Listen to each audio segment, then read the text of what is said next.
Homeschool, a novel by Casey Giltner. Chapter 1. One Last Ride. The path was more treacherous than she could have imagined.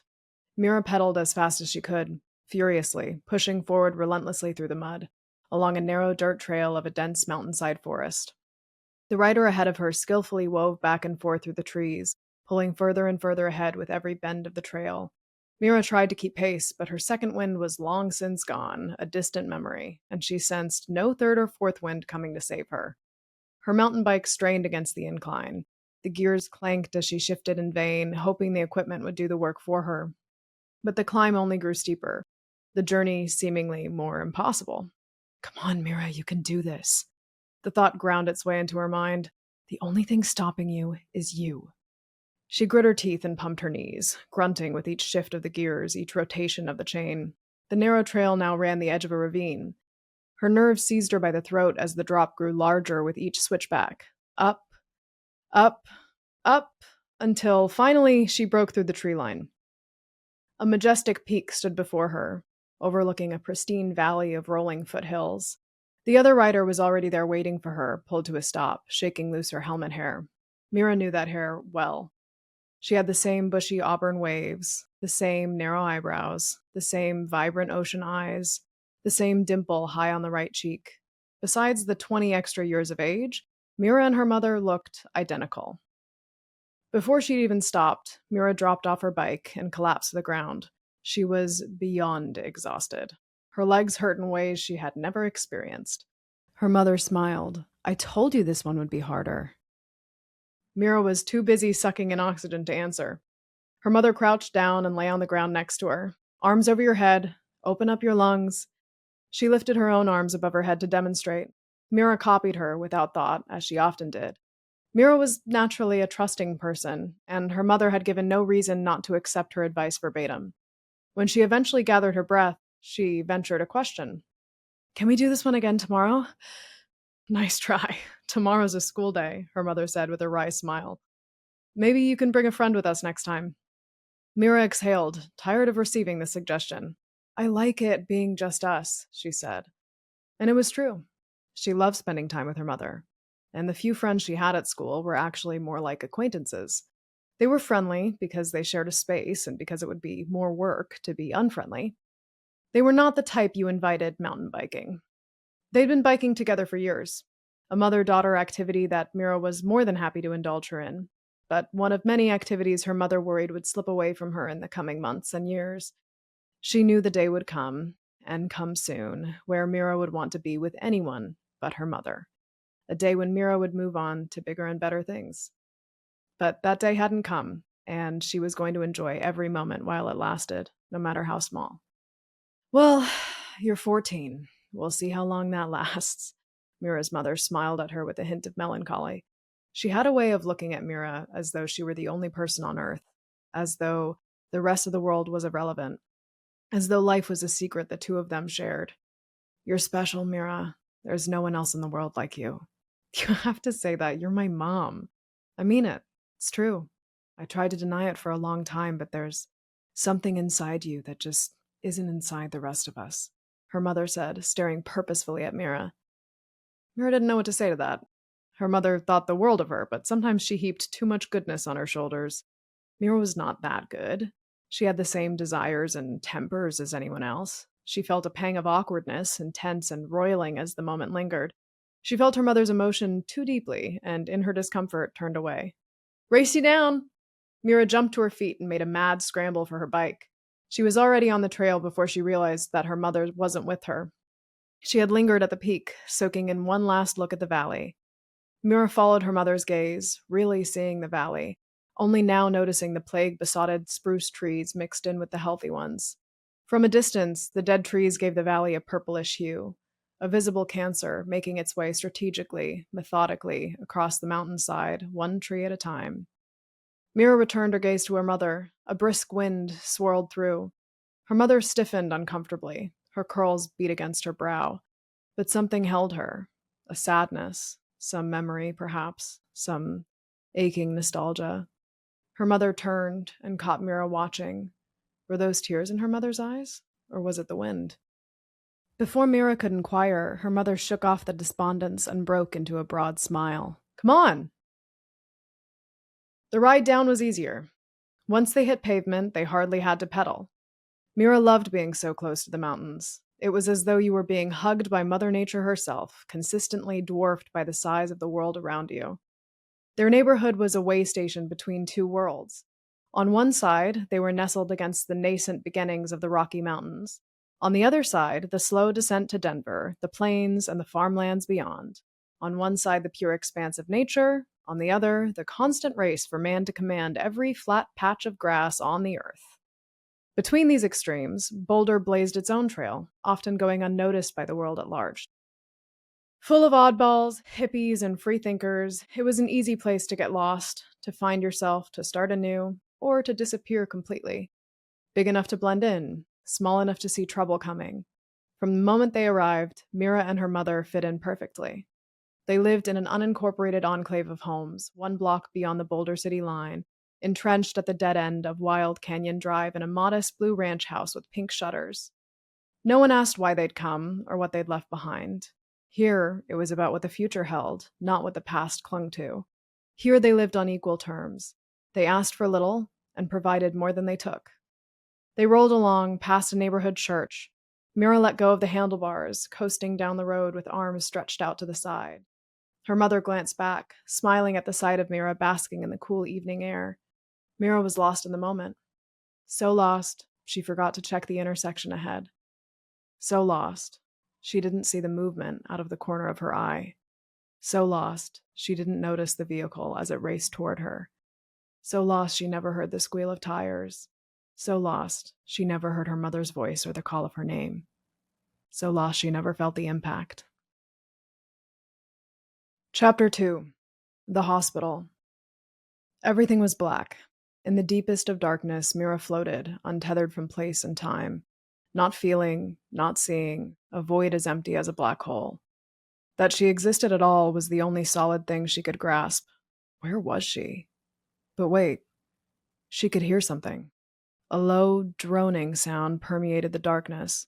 There were whispers, feet shuffling, the hum of electronic equipment. Mira, can you hear me? Someone spoke to her.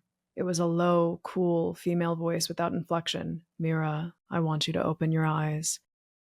That's right. She had eyes. Eyelids, a body even. She didn't want to open them. She didn't know why. But she knew enough, felt enough, to know that when she opened them, nothing would be the same. Wherever she was, it was more comfortable feeling nothing than feeling whatever was yet to come. A little voice spoke up from deep inside her. Open your eyes. There's nothing stopping you. Eventually you'll have to. Mira tore herself away from the pale serenity of the void and opened her eyes. The fluorescent lights overhead stung her with each flicker of her leaden eyelids. The world was a blur. Turn off the lights, the cool female voice commanded. The lights dimmed. Her vision began to clear. Her eyes came into focus. She was in a hospital bed. Her face was bandaged. She brought a hand up and pressed against the bandage. But there was no pain. In fact, physically, she couldn't feel a thing. She was numb from head to toe.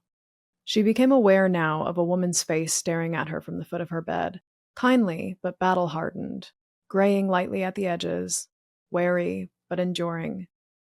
Mira, the face started, you're in the intensive care unit of the Boulder Community Hospital. Do you remember how you got here? Mira tilted her head from side to side.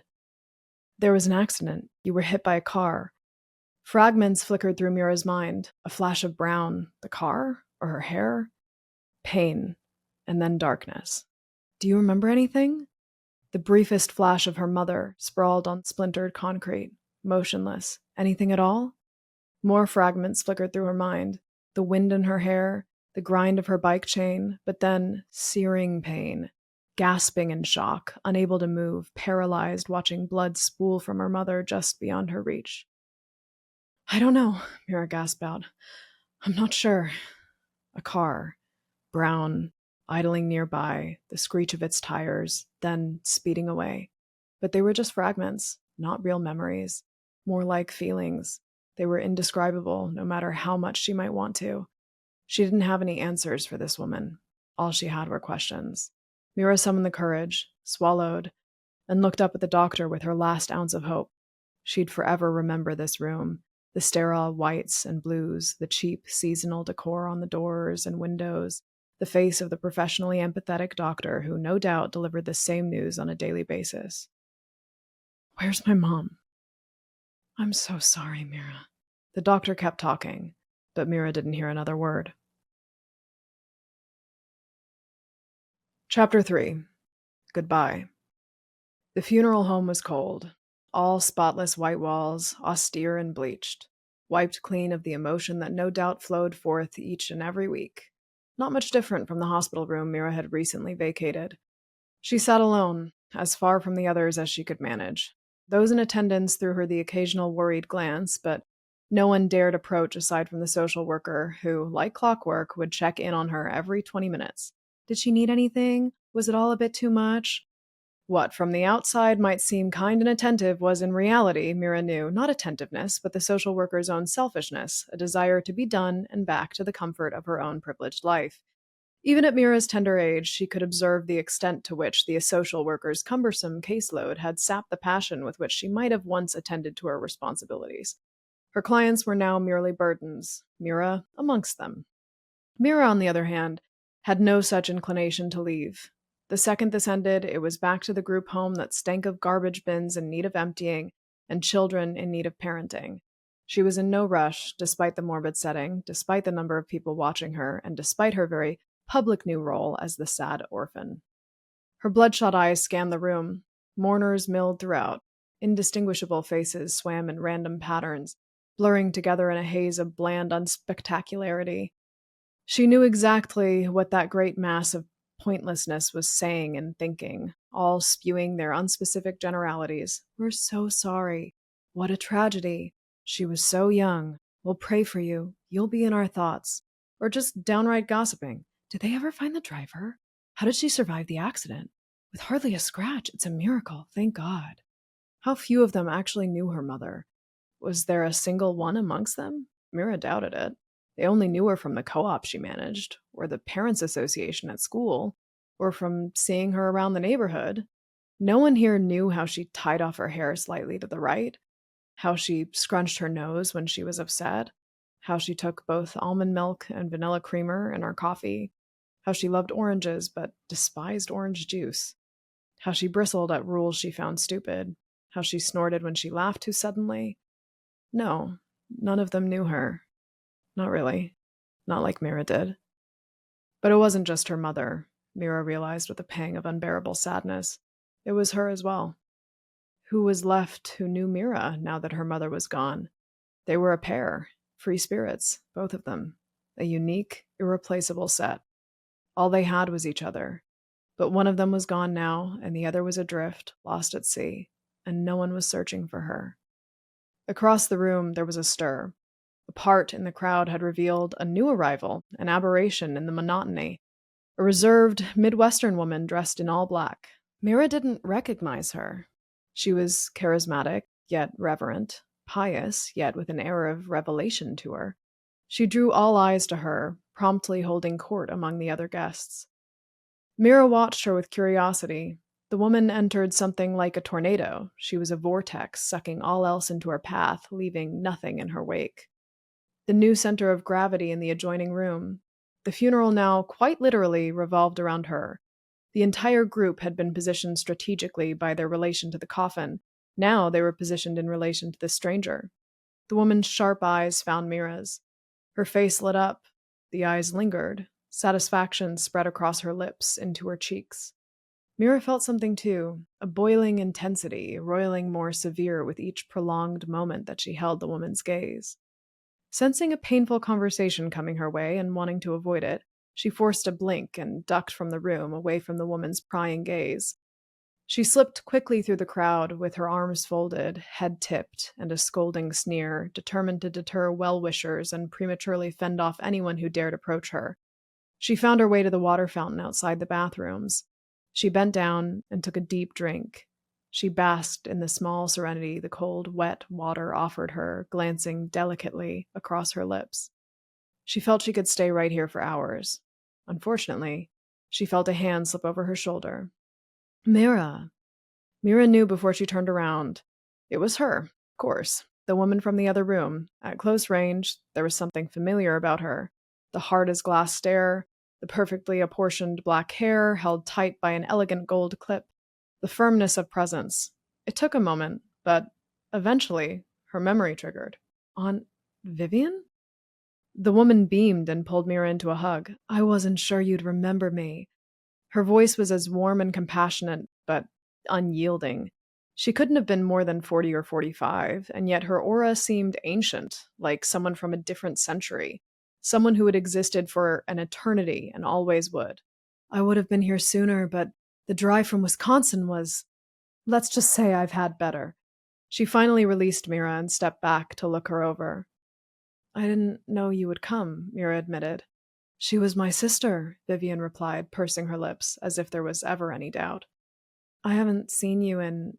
Mira couldn't actually place how long it had been. A flutter of images and moments, all of them 6 or 7 or maybe even 8 years ago and foggy at best, came flooding back to Mira. She grasped for something solid, a memory to tell her who or what type of person Vivian was. But every image was like a snowflake, dissolving in her hand the second she keyed in on something. Vivian existed more as a concept than as an actual person Mira had once known. A long time, Mira finally landed on. The important thing is that I'm here now, Vivian reassured her. Mira tried to smile, to agree that it was important, but the emptiness in her heart was all-consuming, and she could not will the familial niceties she knew she was expected to perform. Before the silence could grow too strained, though, Vivian cut through it. There was clearly too much she wanted to say, so if Mira didn't want to, Vivian could and would carry the conversation alone. You know, I dreamt I'd be seeing you. I have the most vivid dreams, truly. If I'd known the circumstances, well, I can't imagine what you must be feeling, seeing her like that. Vivian cut herself off. Something in Mira's face had soured. What is it, dear? I haven't. Haven't what? Seen her. They won't let me. They won't let you? Her own daughter? It was true. The funeral director had forbidden it, and the social worker had taken his side. She didn't care what her mother looked like, Mira had protested. Didn't matter whether she was torn into 1,000 pieces, but she had been outvoted. There was no one to back Mira up, until now. Vivian took another hard look at Mira, eyes piercing right through her, deep down to her insides. It made Mira feel open, vulnerable, and a bit at risk. But she hadn't the energy to fight it. Whatever Vivian saw inside her at that moment, it spurred her to action. Are you sure you want to? Mira nodded. She was determined. I'll be right back. Vivian strode down the hall and approached the funeral director, a wiry dilettante with too much mustache for the size of his face. They quickly descended into a heated discussion. He shook his head emphatically, but eventually, Vivian's persistence won out. He shook his head and marched across the room. Vivian beckoned Mira to her side. Multitudes of eyes followed them across the lobby and into the service room, where the coffin remained with the rows of flower bouquets and empty seats. Vivian closed the double doors, sealing the 3 of them in privacy with the coffin. The harried funeral director undid the entire series of thick silver latches and pried open the casket. Cautiously, Mira stepped forward and peered inside. Her breathing slowed. This body was no longer her mother's. Half her face was gone, replaced with a horrid mix of blood and bone laden with patches of hair. What was left of her skin had gone waxy. What pieces were there were largely only makeup. Vivian looked away respectfully, covering her mouth with a gloved hand, slightly sick to her stomach. But Mira wasn't fazed. She stared at her mother, intense and unblinking, feeling herself sucked in, a warm embrace of death calling to her, beckoning her closer. Death itself is nothing to fear, a little voice in her head muttered. Death is a mercy. It's life that's terrifying. Her mother seemed to grow stiffer by the second, the failed attempts at applying makeup now crumbling off. Seconds passed, maybe minutes. Finally, Vivian wrapped an arm around Mira's shoulder. Okay? Mira blinked, breaking the spell, before ripping her eyes away from the corpse. Vivian nodded to the funeral director, bouncing on his toes nearby. He gladly lowered the casket shut. I know that was difficult, dear, Vivian said consolingly. Mira mumbled under her breath. That was the strange thing. There was nothing difficult about it. A corpse was just a body, Mira thought. It wasn't her mother. It was nothing, just a pale imitation of her mother. Her mother was gone, forever, taken from her cruelly. Whoever had done it was a horrible person and a coward, and they deserved punishment. The stronger, the better. This world was rotten and only getting more rotten by the day. Her mother had protected her from just how rotten the whole stinking place was. But she wasn't here anymore, and no one could protect her any longer, nor shield her eyes from seeing the world for what it was. Hell. Chapter 4. Solutions. Sorry about your mom. Yeah, it really sucks. Two girls stood blocking her path. Mira nodded politely. Thanks. They didn't move. There was no easy way around them. It was the funeral reception. There were 36 or so people Mira knew but didn't know, and a folding table with a stale party sub, red cups, napkins, and paper plates. The girls were from her school, a new age forestry experiment for the children of hippies called Experiences. And before this very moment, Mira was pretty sure these girls had never spoken to her willingly of their own accord, or at least without outright disdain. For whatever insights students gained at Experiences, true compassion for someone dubbed a loser, outsider, and weirdo of the highest order was not one of them. The girls took a deep breath, prepared for a long, emotional conversation, but that was the last thing Mira wanted. She pushed between them abruptly. Excuse me. Not more than 2 steps away, Mira overheard their swift transition back to their honest selves. God, she's so fucking weird. It's her eyes, the way she stares at you. Such a freak. No wonder her mom checked out early. Mira tried to ignore them, tried to pretend she hadn't heard, but she felt the tears brimming and fled quickly. She weaved through the crowd, eyes down, lest she stare at anyone else unintentionally. She overheard her name more than once, but she pushed past until she found herself on the second-floor landing. Safely alone, she let the tears escape. Up here, she was able to see everything, yet was at enough of a remove that she'd be able to avoid any further unwanted conversations. The mood, though lighter than at the funeral home, was sour. Who had made the decision to hold the reception in the dead woman's house? That's so messed up. That the funeral reception was being held at Mira's house was a cruel twist, allowing her back in her home for a few non-private moments before being taken away for good. One last tease of what she had and what she'd lost. What she wanted more than anything right now was for all of them to go, to leave her alone here. She considered the rooms upstairs. There was her mother's and her own.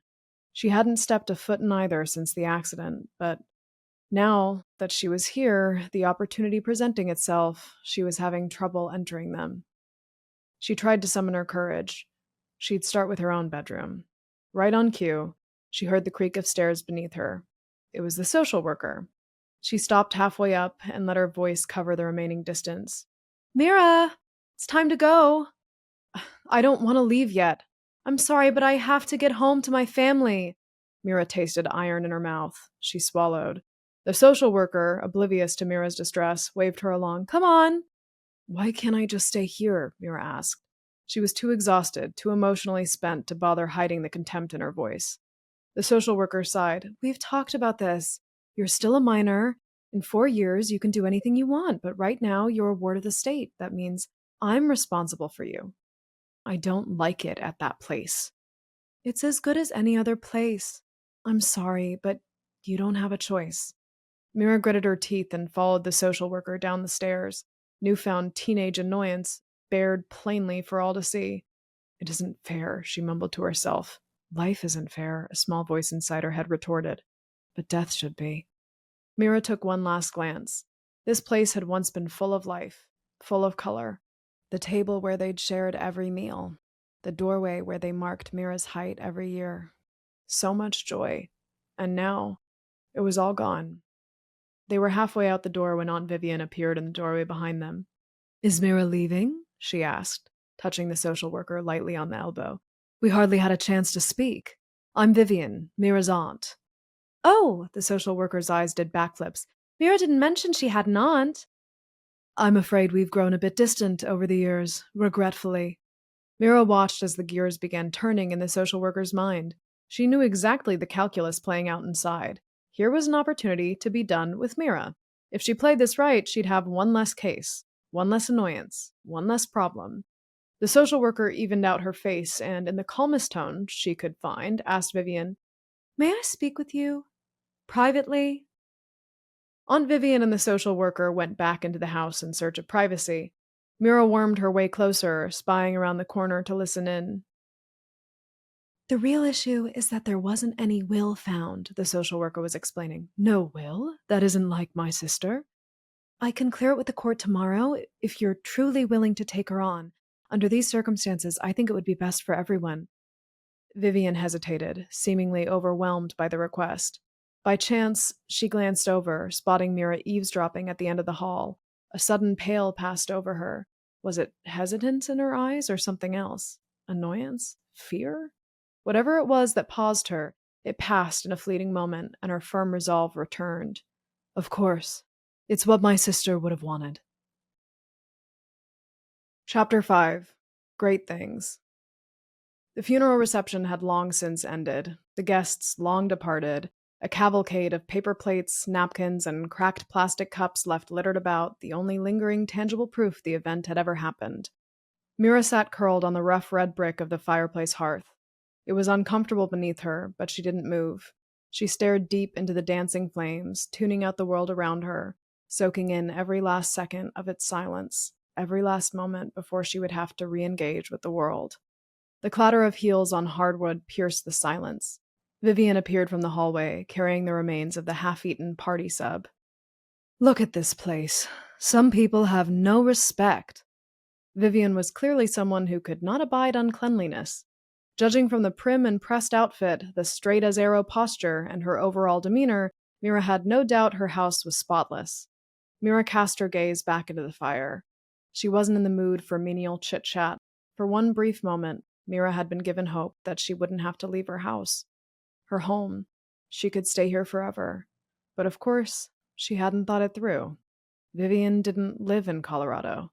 That she'd even stepped foot in a place as reputable as Boulder was out of character for someone clearly so straight-laced. Hope is a placebo, a distraction, a mask. Hope is unnecessary. "So, are you excited?" Vivian lowered herself and sat beside Mira on the hearth. "Excited?" Mira replied. "About what?" "Maybe excited is the wrong word. Are you ready for the next chapter to begin? A new adventure? A new calling?" "I guess." "Oh, come on now. Wisconsin's not that bad. It's really not that different from Colorado. We just have more cheese. You like cheese, right?" "My mom and I are vegan." Vivian's face reacted harshly, despite her best efforts. "Well, they make cheese out of cashews now, you know." "It's just—" Mira tried to soften her harsh reaction, but she kept bumping up against something. "I don't want to move to Wisconsin." "You know, you are Wisconsin born and bred, Mira. It's a homecoming," Vivian explained. It didn't help. "I don't even remember anything about it," Mira complained. "Can't you just move to Colorado?" It was an unfair request, and Mira knew it. But it didn't dampen her disappointment when Vivian sighed. "I'm sorry, Mira. If I could drop everything, I would. But I have responsibilities. People depend on me. My church depends on me. It's not fair," Mira pouted. "Life is very often difficult, and it is rarely fair." Vivian's lip quivered. She was trying to hold up a veneer, but it was cracked now, and quite suddenly her face cratered under a wave of repressed tears. The veneer had finally shattered. Mira looked away angrily for a moment. How dare her aunt make this about her? It was Mira that was grieving. It was Mira who had lost everything. It was Mira that had to leave her home. Mira that had to move across the country. Mira that had to have a new calling, whatever that meant. She's lost something too. Mira considered Vivian. She had lost something. A sister. A piece of her childhood. A piece of herself, perhaps. She was family, after all. Maybe Mira wasn't completely alone in this. Her aunt was here, after all, making the effort. "I'm sorry, and Vivian, I didn't mean to make you cry." But Vivian continued to cry. So Mira made an additional offering. She laid a hand on Vivian's shoulder and, through grimaced teeth, uttered something she did not believe in the slightest. Wisconsin will be great. Vivian launched herself forward and pulled Mira into a desperate hug. Mira fidgeted at first, feeling herself trapped, before settling into the hug. It's not your fault. I shouldn't be putting this on you. I'm just so happy. Mira twitched. Happy? How could she be happy? What could she possibly be happy about on a day like today? Vivian continued, her sobs lessening. Just so happy you're coming back with me.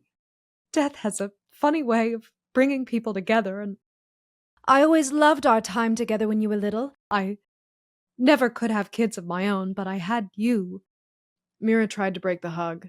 Vivian took Mira by the shoulders and forced her to meet her iron gaze. I know I'll never be able to replace your mother, Mira, but I just know you'll do great things, and I'll be right by your side, every step of the way. Chapter 6. For Sale. Packing went fast. Before Mira knew it, the house was empty.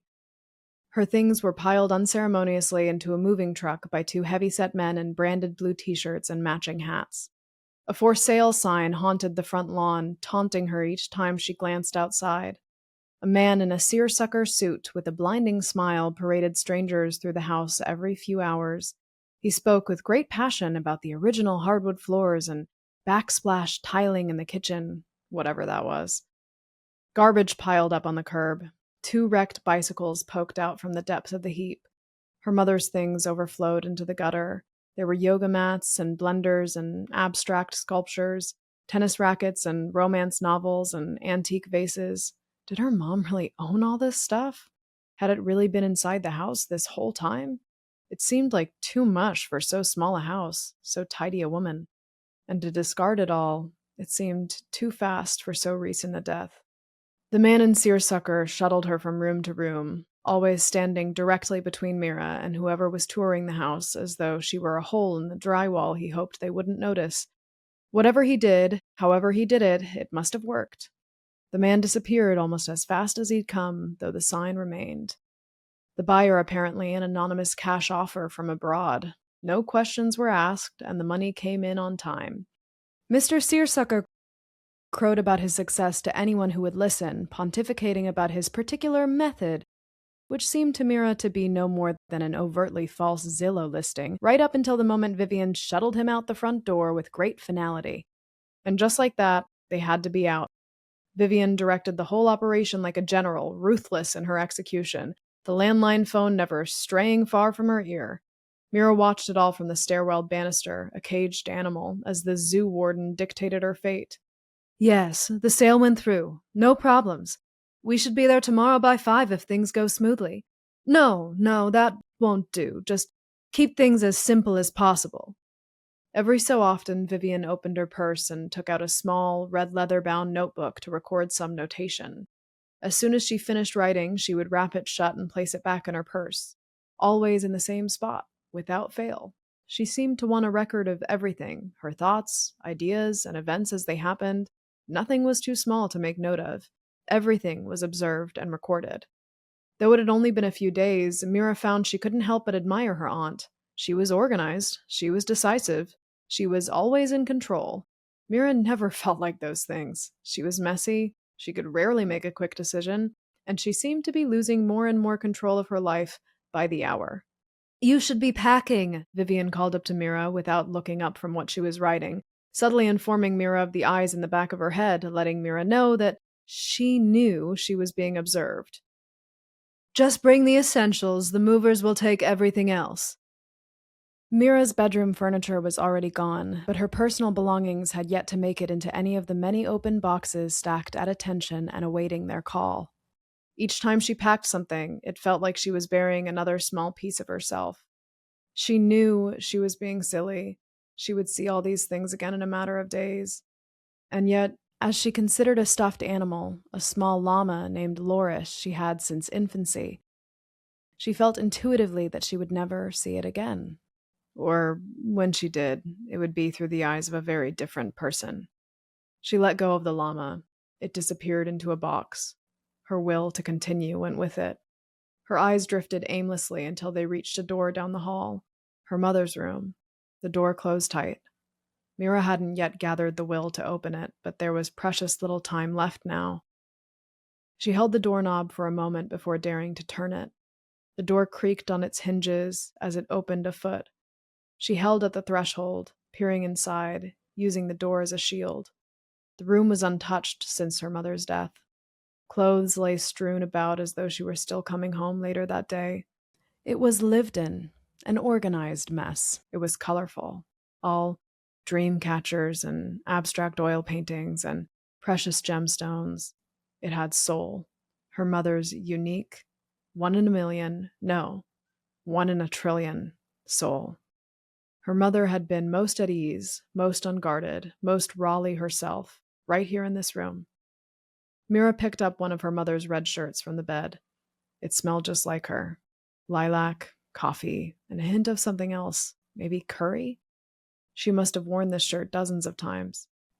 She might have worn it the very day of the accident, the way it lay there on the bed, as though tossed aside mid-stride. Mira tried to remember, but her memory failed her. It had been doing that, her brain, that is, after the accident, everything had become very quiet. They said it was a concussion, but soon after, her thoughts became overwhelming, an avalanche of feelings cascading on her constantly. It made recalling memories and the particulars more difficult, no matter how hard she focused. She looked around the room. There was only one picture frame, a Polaroid of the two of them at Pike's Peak, the blinding sun hovering just behind Mira's head like a crown. She remembered that trip. They had taken the train, winding slowly up the mountainside. They had eaten donuts at the cafe at the top. There had been a sudden, frightening snowstorm on the way back down. Why hadn't they taken more pictures? It seems so obvious now. There was no social media account to go scroll through. Her mother hadn't forbid it, but Mira, like her mother, had just never seen the point. Why stop to take pictures when you were living in the now, as her mother always emphasized? She knew it set her apart from the other kids her age, but Mira had always had a hard time connecting with her peers. They seemed to have so little in common. But why no photo albums? Why no family portraits? Where was the sense of their shared history? Where was the record of their relationship, of all the time spent together? Mira sat on the bed, trying, straining to picture her mother alive in this room. The rhythms of her life were already fading.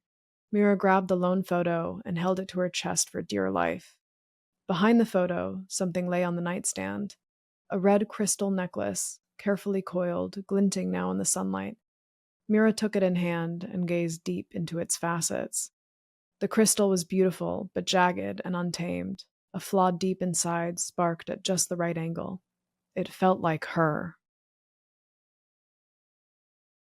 Chapter 7. The Departure. No matter the preparation, the departure still came quick. Mira lingered in the house until she could no longer justify delaying her aunt, who had long ago left her alone to wait patiently in the car outside while Mira said her last goodbyes. Mira had adopted both her mother's red shirt and the crystal necklace as her own. The Pike's Peak picture was now nestled in her backpack, slung tight across her chest with her other essentials, unwilling to let it from her grasp for even a moment. The house was empty. All that remained was the liberated dust that hung in the air, awaiting its new masters. Mira took a last deep breath. The house seemed to exhale with her. Dust particles swirled upward. For a brief moment, she thought she could hear footsteps upstairs. But it was just ambient noise. It was just an empty house now. Only wood and concrete. Really, there was nothing to say goodbye to. Finally, with nothing left to cling to, Mira stepped outside and closed the door. Aunt Vivian's car was old, an oversized brown sedan that lumbered rather than drove. She had never seen the emblem on the front hood before. It had been luxurious once. A foreign import, maybe? When she got into the car, Vivian did a slight double-take at the wardrobe change, but didn't betray anything further. She reached over and gave Mira's hand a squeeze, providing her best attempt at motherly comfort. But it was a pale imitation. Vivian's hand was cold and clammy, and the effort was clumsy. "Ready to go?" Mira nodded. No sooner had she pulled the car door shut than she recoiled. "It smells," Mira commented, scrunching her nose. Something rancid stung at her nostrils. Only now did she notice the ashtray nearly overflowing with cigarette butts. Mira found it curious. The very idea cut against her vision of her aunt in her mind. That she might have a weakness, a vice, even one as tame as cigarettes, seemed impossible. "I know, I've been trying to quit," Vivian admitted. "I was doing so well, too, but on the drive here—" "You know you'll die," Mira said. Her aunt gave her a sharp look, surprised by the harshness of Mira's tone. "Yes, yes." Vivian waved her concerns away. I know. Don't worry. You'll get used to the smell." Vivian started the engine, cutting herself off. They pulled out of the driveway and rolled down the street. Mira turned around to watch her house as it faded into the distance. It grew smaller and smaller until it became nothing more than a blur. She wiped at the first few stray tears, but they just kept coming. The ride was long. The hours blended together. Mira rested her head against the window, watching the monotonous passing landscape without feeling. Eastern Colorado, Nebraska, Iowa, an endless sea of characterless earth broken up only by the occasional windmill. "What type of music do you like?" Vivian fiddled with the radio, moving on quickly from anything even remotely modern. "Do you play any instruments? I played piano when I was your age." Mira mumbled a non-response, watching a pasture pass by, noting the pack of pure white sheep at play in the grass. "What about art? Do you paint? I myself do some drawing from time to time, when I'm feeling inspired." "I like sports." "What kind of sports?" "I like snowboarding, biking." "Those aren't sports." "Yes, they are. Those sound dangerous." "That's why they're fun." "You should really try drawing. I find it very enlightening." "I'm not very artistic." "All things take practice." "You'll love it. I just know you will." Just then, something ran out in front of the car. But Vivian's eyes weren't on the road. They were on Mira. "Look out!" Mira yelled. Vivian gasped and slammed on the brake. But too late. Homeschool is brought to you by Wonder Peak Media. Written by Casey Giltner. Homeschool was read by me, Zoe Reid. Produced by Ava Provolo. Edited by Reed Barron. Music by Young Jun Kim. Artwork by Kim Jakobbson.